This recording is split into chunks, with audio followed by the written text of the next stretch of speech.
DWৰ 5,550টা পদত আবেদন কৰা বহুতো টেট উত্তীৰ্ণ প্ৰাৰ্থীৰ ডকুমেণ্টছ ভেৰিফিকেশ্যন হোৱা নাছিল। তেওঁলোকে 15, 16, 18 বা 19 তাৰিখে ভেৰিফিকেশ্যনলৈ যাব লাগিব নেকি?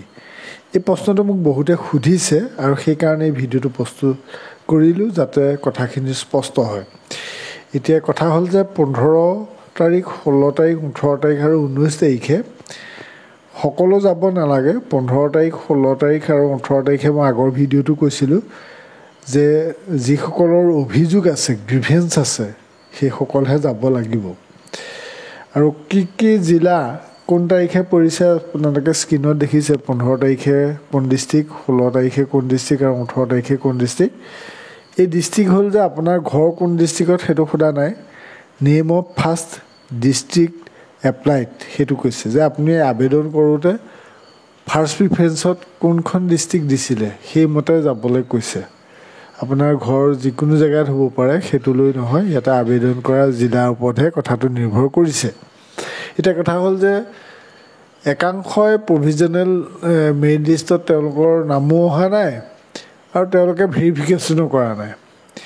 এতিয়া সেইসকল যাব লাগিব নাই? ইয়াতে দুটা কথা আছে। যাৰ অভিযোগ আছে, কিবা আপত্তি কৰিবলগীয়া আছে, যেনে তেওঁতকৈ কম নম্বৰ থকা লোকৰ নাম ফাৰ্ষ্ট প্ৰভিজনেল মেৰিট লিষ্টত আহিছে কিন্তু তেওঁলোকৰ নাম অহা নাই।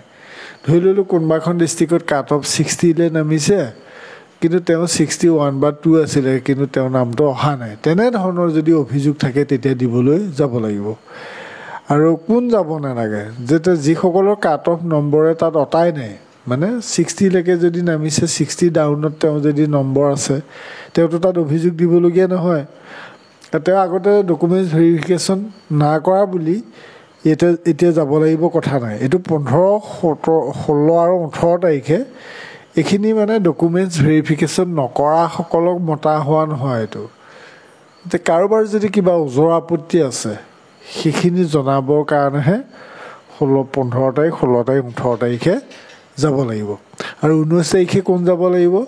19 ছেপ্টেম্বৰত সেইসকল হৈছে যাৰ NIS উইথহেল্ড বুলি আছে, অকল উইথহেল্ড বুলি আছে আৰু physical documents verification PDV pending বুলি আছে। PDV pending, physical documents verification pending বুলি আছে, সেইসকলহে যাব লাগিব।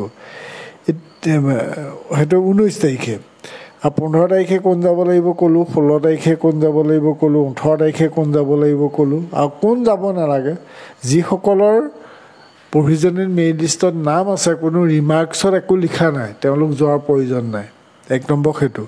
2 নম্বৰ, যাৰ কাট অফ নম্বৰে কভাৰ কৰাই নাই, মানে মেৰিট লিষ্টত মানে যিটো লিষ্ট ওলাইছে তাতকৈ হয়তো তেওঁ পইণ্ট কিবা এটা কমি আছে, তেওঁলোকে আগতে ডকুমেণ্টছ ভেৰিফিকেশ্যন কৰিবও পাৰে, নকৰিবও পাৰে। নকৰিলে বুলি আকৌ যাব নালাগে। এইখিনি মানে অভিযোগ দিবলৈহে যাব লাগিব। এতিয়াতো তেওঁ কি বুলি অভিযোগ দিব? তেওঁ ক'ব যে মোৰ নম্বৰটো অলপ মানে কাট অফ কমি, মানে যিমানলৈকে কাট অফ হৈছে তাতকৈ মোৰ কম আছে, মোৰ নামটো আকৌ আহিবনে? সেইটোতো অভিযোগ নহয়। তাৰ উপৰিও তেওঁ যদি কয় যে মই ডকুমেণ্টছ ভেৰিফিকেশ্যন কৰা নাই আগতে, এতিয়া কৰিবলৈ আহিছোঁ, সেইটোও নহয়।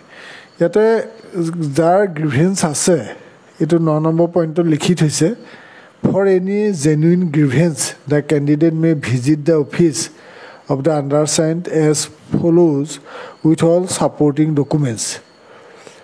যদি কোনো ওজৰ আপত্তি আছে তেতিয়াহ'লে এই তাৰিখকেইটাত যাব পাৰিব, ওজৰ আপত্তি থাকিলে। বুজি পাইছে কথাটো? এতিয়া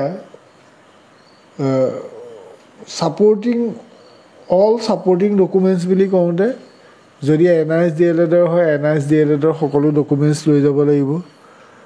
লগত টেটৰ, DLEDৰ, একাডেমিকৰ গোটেইখিনি ডকুমেণ্টছ তেওঁ লৈ যাব লাগিব।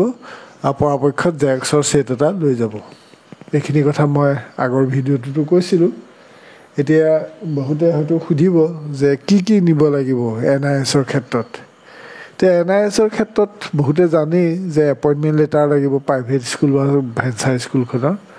তাৰপিছত কমিটিৰ প্ৰপ'জেল লাগিব, তাৰপিছত তেওঁ জইনিং কৰা ৰিপৰ্টটো লাগিব আৰু তেওঁ যে উপস্থিত আছিল শিক্ষক হিচাপে সেই এটেণ্ডেঞ্চৰ টিচাৰ এটেণ্ডেঞ্চৰ কপিটো জেৰক্স কৰিব, জেৰক্স কৰি তাত প্ৰধান শিক্ষকৰ চিল চহী লৈ যাব, মানে এটেচ কৰি নিব। তাৰপিছত তেওঁ DLED এপ্লাই কৰা যিটো একনলেজমেণ্ট কপি আছিলে সেই কপিটো নিব, লগতে হল টিকেট বা এডমিট কাৰ্ড নিব। এইখিনি বস্তু NISৰ ক্ষেত্ৰত NIS DLEDৰ ক্ষেত্ৰত লৈ যাব। আৰু অন্যান্যখিনিতো নিবই লাগিব, টেটৰ ডকুমেণ্টছ বা একাডেমিক কোৱালিফিকেশ্যনবিলাকৰ ডকুমেণ্টছ, মুঠতে যি য'ত আছে গোটেইখিনি লৈ যাব ফাইলত। এইখিনি হ'ল মূল কথা। এতিয়া আপোনালোকৰ যিসকলে মোক কথাটো সুধি আছিলে, নিশ্চয় ভিডিঅ'টো চোৱাৰ পিছত কথাখিনি মনৰ কথাখিনি দূৰ হ'ব, ক্ষুধনিটো দূৰ হ'ব। আৰু আপোনালোকে কমেণ্ট কৰিব আপোনালোকে কি জানিব বিচাৰে, তেতিয়া আমি নেক্সট সেই টপিকৰ ওপৰত ভিডিঅ' বনাবলৈ ভাল পাম। আজিলৈ সামৰিছোঁ, ধন্যবাদ।